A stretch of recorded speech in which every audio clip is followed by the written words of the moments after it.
চিংড়ি মাছের এই রান্নাটি একেবারে অন্যরকম। খুব সহজে এবং খুব অল্প উপকরণে এই রান্নার স্বাদ হয়ে ওঠে অনবদ্য। মুখে লেগে থাকার মতন এই রেসিপিটি হলো চিংড়ি আলুর রসা। প্রভা রান্নাঘরে অনেক স্বাগত জানাই। তাহলে চলো শুরু করা যাক। এখানে কিছু চিংড়ি নিয়ে নিয়েছি, যেটা মিডিয়াম সাইজের।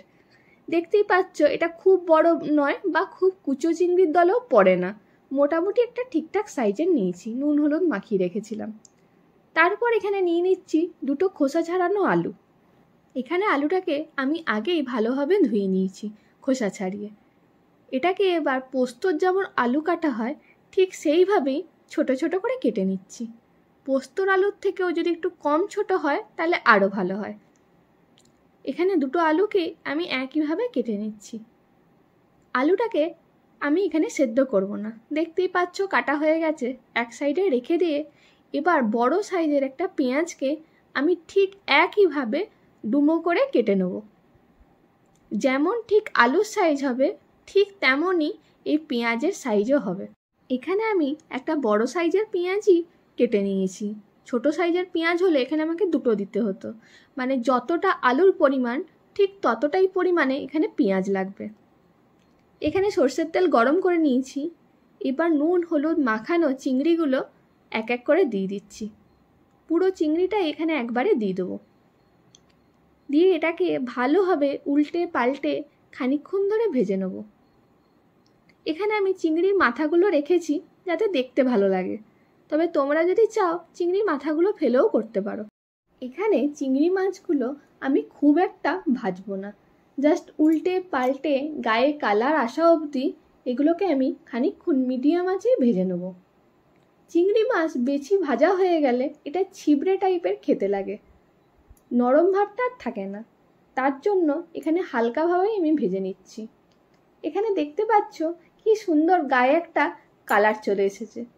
এইবার এক এক করে চিংড়ি মাছগুলো আমি সব তুলে নেব।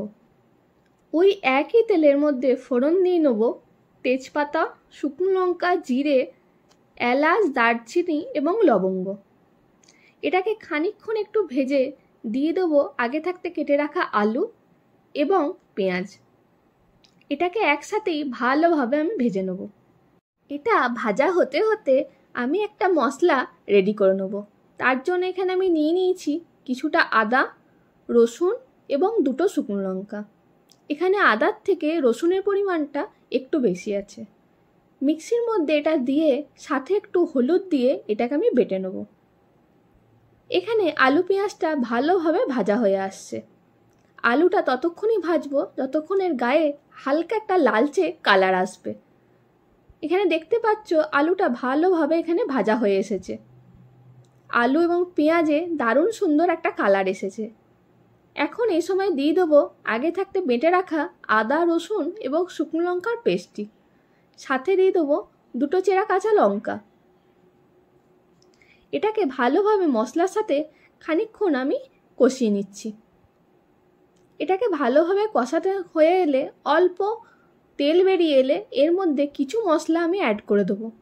যেমন হচ্ছে এখানে আমি দিয়ে দিচ্ছি 1 চামচের মতো টমেটো সস এবং পরিমাণ মতো নুন, গোলমরিচের গুঁড়ো এবং স্বাদ মতো অল্প পরিমাণে চিনি।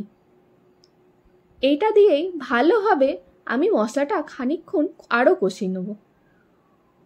এটা যখন একেবারে ভালোভাবে কড়াইয়ের গায়ে লেগে লেগে আসবে এবং তেল বেরিয়ে আসবে, তখন এর মধ্যে কিছুটা পরিমাণ জল অ্যাড করে দেবো। এই জলটার সাথেই ভালোভাবে মশলাটাকে মিশিয়ে দিয়ে খানিকক্ষণ ফুটে এলে এর মধ্যে দিয়ে দিচ্ছি ভেজে রাখা চিংড়িগুলো। এটার সাথে অল্প নেড়ে এটাকে ঢাকা চাপা দিয়ে আমি মিনিট 10 রেখে দিয়েছিলাম। এটা যখন একদম গ্রেভি গ্রেভি হয়ে আসবে, মানে একদম যখন রেডি হয়ে আসবে, তখন এর মধ্যে দিয়ে দেবো লেবুর রস। লেবুর রসটা এখানে খুবই ম্যান্ডেটরি।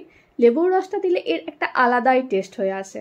লেবুর রস ছড়িয়ে নামিয়ে নিলেই রেডি একদম চিংড়ি আলুর রসা, যেটা খেতে হয় অসম্ভব ভালো, যেটা ভাতের সাথে দারুণ লাগে।